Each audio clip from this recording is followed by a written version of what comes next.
No niin, sanotaanpas muutama sana olkanivelestä yleisesti. Äärettömän huonosti tuettu luustollisesti.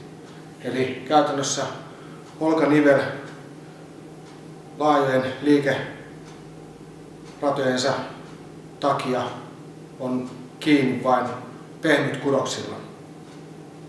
Se tarkoittaa sitä, että kun niitä kovasti rasitetaan, niin niille helposti käy sitten huonosti, jos niitä ei ole yhtään lämmitelty eikä muutenkaan otettu huomioon, eli liikeradat on vääriä tai vedetään kylminä isolla kuormilla, jolloin siellä sitten niin sanottu kiertäjä kalvosin hässäkkä, semmoinen omituisen näköinen systeemi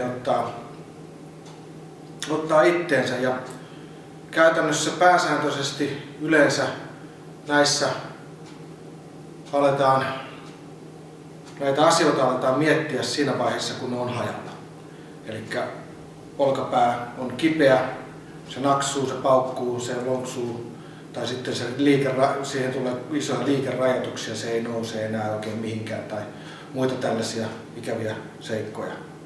Sitten ruvetaan ihmettelemään, että mikä siinä on. Mennään fysioterapeutille ja fysioterapeutti sanoo, että joo, että siellä on ollut krooninen tulehdus ja ties kuinka pitkään aikaa, sinne on tullut kalkkia ja siellä on rappeumaa ja kulumaa ja kaiken näköistä tämmöistä, jota ei sitten välttämättä fysioterapia alkaa enää saada korjattua.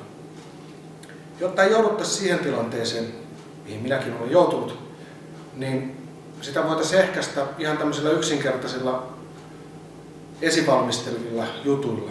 Eli ottaa vähän lämpöjä ja liikettä sinne kiertäjän kalvosimeen. Pistetään homma liikkeelle. Eli pienet käsipainot, nämäkin on 2 kiloa jopa, käteen.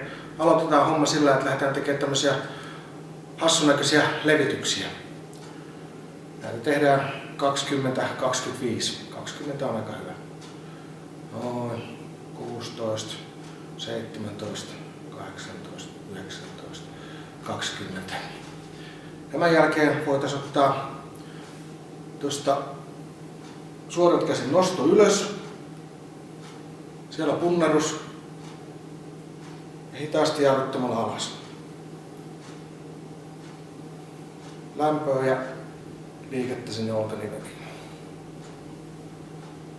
Valmistelee hyvin tuohon varsinaiseen treeniin, eli tässä tosiaan vaan otetaan lämpöjä eikä reuhata mitenkään sen kummemmin. 20 toistoa.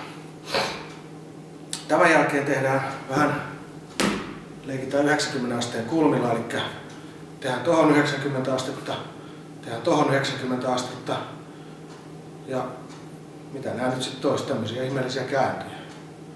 20 kappaletta näitä molempiin käsiin. Varovasti, varsinkin tässä alaspäin päästäessä, ne ei mennä kovin kovaa, ettei sinne tule tämmöinen kova tarve jarruttaa, jolloin se äkkiä sitten tekee tuonne kiertäjäkalvosimeen niin kovan kiertoliikkeen, että siellä me ei saatu mitään lämpimäksi, me saatiin vaan jotain hajalla. Molemmille käsille sitä, käsi kerrallaan. Sitten vaikka vähän tämmöisiä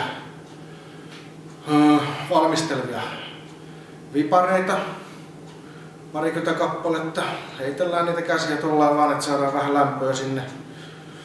20 kappaletta, 25, silleen, että siellä rupeaa tuntumaan semmonen hyvä lämpö. Se ei tunnu tuossa pinnallisessa olkalihaksessa, vaan se tuntuu siellä sisällä, ikään kuin nivelessä.